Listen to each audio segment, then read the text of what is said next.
dan gigitlah ia dengan gigi-gigi geraham kalian. Jika sunnah layaknya tali, jika petunjuk Nabi Muhammad SAW layaknya tali, maka kita pegang erat-erat dia dan kita gigit.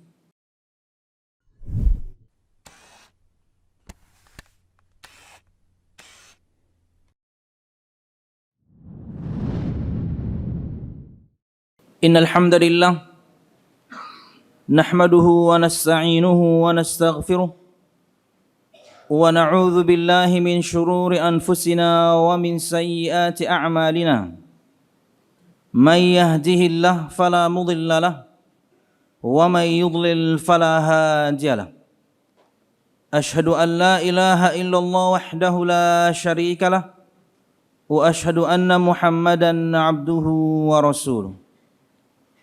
قال الله تعالى في القرآن الكريم أعوذ بالله من الشيطان الرجيم يا أيها الذين آمنوا اتقوا الله حق تقاته ولا تموتن إلا وأنتم مسلمون يا أيها الناس اتقوا ربكم الذي خلقكم من نفس واحدة وخلق منها زوجها وبث منهما رجالا كثيرا ونساء واتقوا الله الذي تساءلون به والأرحام إن الله كان عليكم رقيبا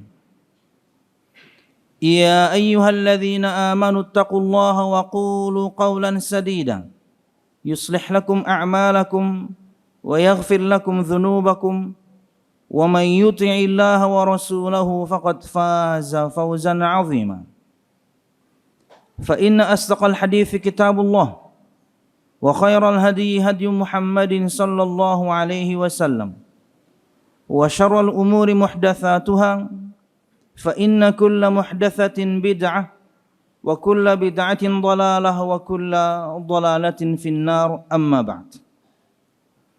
Hadirin jamaah Jumat rahimakumullah. Alhamdulillah, segala puji dan syukur marilah kita haturkan kepada Allah Subhanahu wa ta'ala. Kemudian salawat serta salam semoga selalu tercurahkan kepada junjungan besar Nabi kita Muhammad sallallahu alaihi wasallam, juga beserta para sahabatnya, keluarganya, dan segenap kaum muslimin yang selalu istiqamah berpegang teguh dengan Islam sampai hari kiamat kelak. Hadirin jamaah Jumat rahimakumullah, Allah Subhanahu wa ta'ala mengutus para rasulnya dan menurunkan kepada mereka kitab-kitabnya dengan tujuan yang sama, yaitu agar Allah Subhanahu wa ta'ala disembah satu-satunya dan tiada sekutu bagi Allah Subhanahu wa ta'ala. Dalam surah An-Nahl ayat 36, Allah Subhanahu wa ta'ala berfirman, "Walaqad ba'atsna fi kulli ummatin rasulan an i'budullaha wajtanibut taghut." Dan telah kami utus pada setiap umat seorang rasul agar dia menyeru, sembahlah Allah Subhanahu wa ta'ala dan jauhilah taghut, semua sesembahan selain Allah Subhanahu wa ta'ala yang rela, yang ridho untuk disembah. Allah Subhanahu wa ta'ala mengutus para rasulnya dan menurunkan kepada mereka kitab-kitabnya juga dengan tujuan yang lain, selain agar Allah Subhanahu wa ta'ala disembah satu-satunya, tidak sekutu bagi Allah Subhanahu wa ta'ala, juga agar Allah Subhanahu wa ta'ala disembah dengan syariatnya dalam Al-Quran dan yang juga telah diterangkan Nabi Muhammad sallallahu alaihi wasallam dalam Al-Hadis. Bukan dengan syariat yang dibuat manusia, bukan dengan syariat yang mereka inginkan. Dalam surah Al-Hasyr ayat 7 Allah Subhanahu wa ta'ala berfirman, "Wa ma ataakumur rasulu fakhudhuhu wa ma nahakum anhu fantahu." Dan apa-apa yang datang kepada kalian dari seorang rasul, maksudnya perintah, maka ambillah ia, praktekkan, lakukan. Wa ma nahakum anhu fantahu, dan segala yang dia larang dari kalian maka tinggalkanlah, stop, berhenti. Perintah langsung dari Allah Subhanahu wa taala kepada kita semuanya agar kita mentaati Nabi dan Rasul Muhammad sallallahu alaihi wasallam. Maka menyembah Allah Subhanahu wa taala, beribadah kepada Allah Subhanahu wa taala harus dengan cara yang Nabi Muhammad sallallahu alaihi wasallam ajarkan. Harus dengan tuntunan Nabi Muhammad sallallahu alaihi wasallam, bukan dengan cara yang kita mau. Baik itu berkaitan dengan sebab sebuah ibadah, jenis ibadah, jumlah ibadah, cara ibadah, waktu dan tempat ibadah. Dan Nabi Muhammad SAW atau semua para nabi dan rasul, mereka hanya menerangkan dari Allah Subhanahu wa taala apa-apa yang Allah Subhanahu wa taala cintai, dengannya kita mendekatkan diri kepada Allah. Dengannya kita menyembah Allah Subhanahu wa taala. Hanya yang Allah cintai. Mereka hanya menerangkan yang Allah cintai. Dengannya kita menyembah Allah, dengannya kita mendekatkan diri kepada Allah. Bukan dengan yang kita cintai, bukan dengan yang kita mau, bukan yang kita anggap kita yakni mencintai Allah Subhanahu wa taala. Makanya kata Nabi Muhammad sallallahu alaihi wasallam dalam sebuah hadis yang dikeluarkan oleh Imam Al-Hakim, "Laisa min 'amalin yuqarribu ila al-jannah illa qad amartukum bih, wa la 'amalin yuqarribu ila an-nar illa qad nahaitukum an." Tidak ada satu amal pun yang mendekatkan diri kepada Allah Subhanahu wa taala kecuali aku sudah perintahkan. Dan tidak ada satu amal pun yang akan mendekatkan kepada neraka Allah Subhanahu wa taala kecuali aku sudah melarangnya. Nabi Muhammad SAW telah menerangkan kepada kita semuanya detail lengkap. Bahkan dalam perkara-perkara yang remeh mungkin, Nabi Muhammad SAW terangkan untuk kita lengkap. Dan Allah Subhanahu wa taala tidak wafatkan Nabi Muhammad SAW hingga Allah menyempurnakan syariatnya. Ketika syariat sudah sempurna, maka tidak perlu tambahan karena ia sudah sempurna. Dalam surah Al-Maidah ayat 3 Allah Subhanahu wa taala berfirman, "Al-yawma akmaltu lakum dinakum wa atmamtu 'alaikum ni'mati wa raditu lakumul Islam dinan." Hari ini aku sempurnakan untuk kalian agama kalian. Aku cukupkan untuk kalian nikmatku dan aku ridha Islam sebagai agama kalian. Maka barang siapa yang ingin mendapatkan petunjuk di dunia ini dan ingin mendapatkan kebahagiaan di akhirat kelak, tapaki, ikuti, jalani semua syarat yang Nabi Muhammad SAW sudah terangkan kepada kita. Tidak perlu ada tambahan dari kita. Alhamdulillah, apalagi kemudian kita kurangi. Di sisi yang lain, Nabi Muhammad SAW memberikan peringatan keras kepada kita untuk mengada-ada pada agama, pada syariat yang beliau bawa dari Allah Subhanahu wa taala. Dalam sebuah hadis yang dikeluarkan oleh Imam Al-Bukhari dan juga Muslim, Nabi Muhammad SAW bersabda, "Man ahdatha fi amrina hadza ma laysa minhu fahuwa radd."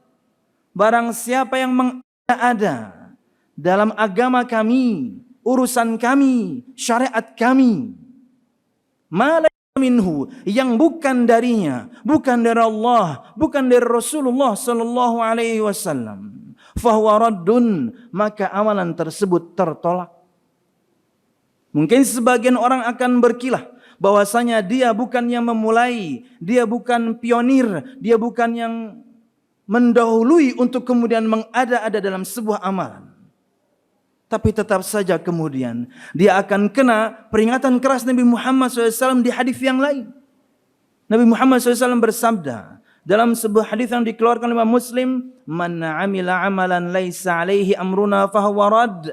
Barang siapa yang mengamalkan satu amalan yang bukan dari kami, maka amalan tersebut tertolak, dikembalikan kepada pelakunya. Betul Anda bukan pionirnya, betul Anda bukan yang memulainya, betul Anda tidak mengadang-adakan yang pertama kali, tapi bukankah Anda mengamalkannya?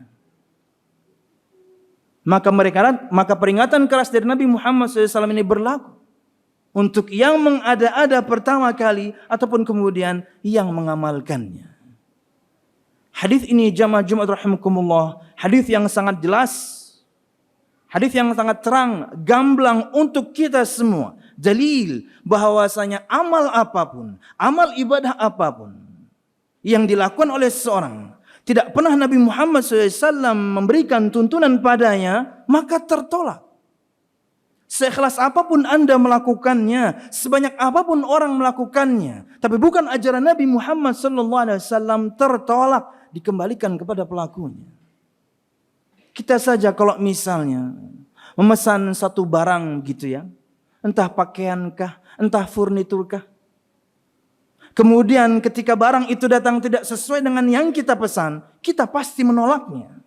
Mudah-mudahan ini analogi yang tepat. Ketika Anda bisa menolak pesanan barang yang Anda pesan pada orang, pada pengrajin, ketika datang tidak sesuai dengan pesanan Anda bisa menolaknya. Kenapa Anda bisa mengatakan bahwasanya ketika Anda mengada-ada pada syariat ini, kemudian Allah akan menerimanya? Tidak. Nabi Muhammad SAW dan semua Nabi dan Rasul sebelum Nabi Muhammad SAW hanya menerangkan yang Allah cintai. Dengannya kita mendekatkan diri kepada Allah. Dengannya kita beribadah kepada Allah. Hanya yang Allah cintai. Juga Nabi Muhammad SAW bersabda, فَإِنَّهُ مَنْ يَعِشْ مِنْكُمْ فَسَيَرَى اخْتِلَافًا كَثِيرًا فَعَلَيْكُمْ بِسُنَّتِي وَسُنَّةِ الْخُلَفَاءِ الرَّاشِدِينَ الْمَهْدِيِّينَ تَمَسَّكُوا بِهَا وَعَضُّوا عَلَيْهَا بِالنَّوَاجِذِ وَإِيَّاكُمْ وَمُحْدَثَاتِ الْأُمُورِ فَإِنَّ كُلَّ مُحْدَثَةٍ بِدْعَةٍ وَإِنَّ كُلَّ بِدْعَةٍ ضَلَالَةٍ. Dalam hadis yang dikeluarkan oleh Imam Ahmad dan yang lainnya, Nabi Muhammad SAW bersabda, maka sesungguhnya barang siapa yang hidup di antara kalian setelah aku, dia akan menyaksikan, dia akan mendapatkan perselisihan yang begitu banyak. Maka Nabi Muhammad SAW setelah itu berikan kepada kita tips. Ketika kita mendapatkan perselisihan ini begitu banyak di zaman kita sekarang, berikut tipsnya dari Nabi Muhammad SAW sejak 1400 tahun yang lalu. Kata beliau SAW, fa'alaikum bisunnati wa sunnatil khulafa'ir rasyidin al-mahdiyyin. Berpegang teguhlah kalian dengan sunnahku. Sunnah dengan makna yang sangat luas. Petunjuk Rasulullah sallallahu alaihi wasallam. Akidah, ibadah, muamalah, adab, akhlak, perkara zahir Islam, perkara batin iman, semua. Berpegang teguhlah kalian dengan sunnahku dan sunnah para al-khulafa'ir rasyidin setelahku yang telah diberikan petunjuk. Tamassaku biha, berpegang teguhlah kalian dengannya, wa'adzu 'alaiha bin nawajidh, dan gigitlah ia dengan gigi-gigi geraham kalian. Jika sunnah layaknya tali, jika petunjuk Nabi Muhammad SAW layaknya tali, maka kita pegang erat-erat dia dan kita gigit. Inilah petunjuk Nabi Muhammad SAW ketika banyak perselisihan. Berpegang teguh dengan sunnah Nabi Muhammad SAW dan al-khulafa'ir rasyidin. Pegang ia dengan, gigit ia dengan gigi-gigi geraham kalian. Kemudian Nabi Muhammad menyebutkan, wa iyyakum wa muhdatsatil umur. Jauhilah dari kalian perkara-perkara yang baru.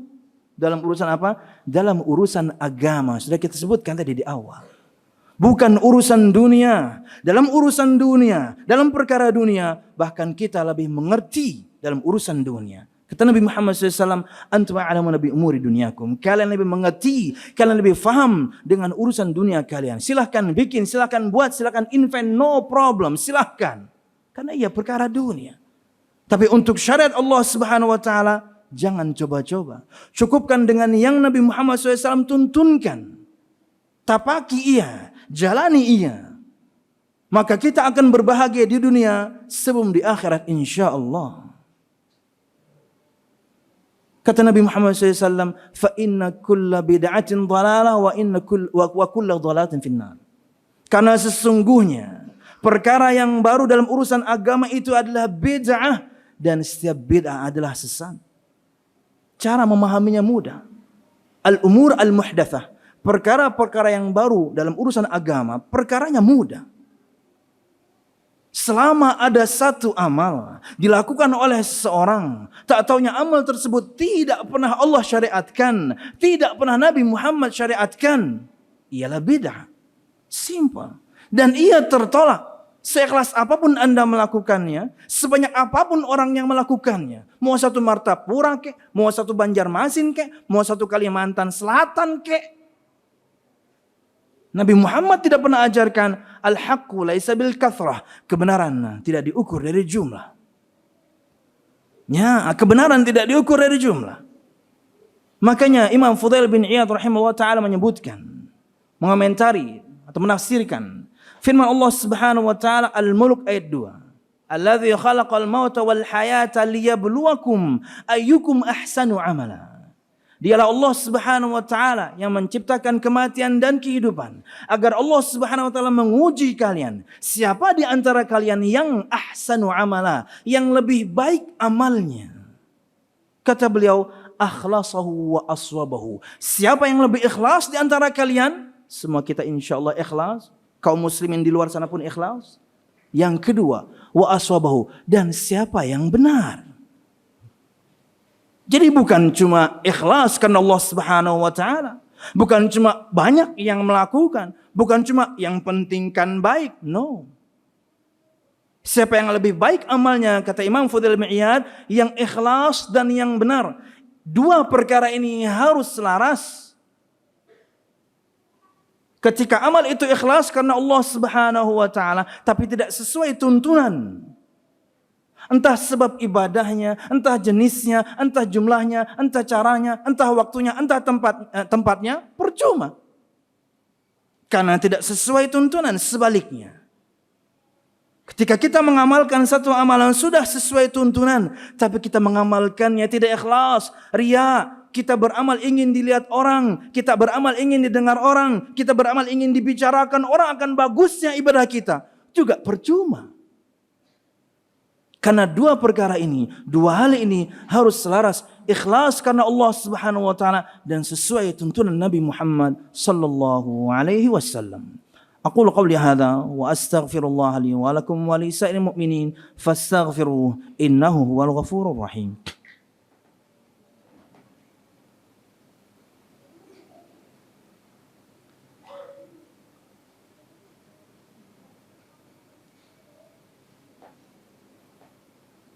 Alhamdulillahilladzi hadana li hadza wa ma kunna linahtadiya laula an hadana Allah.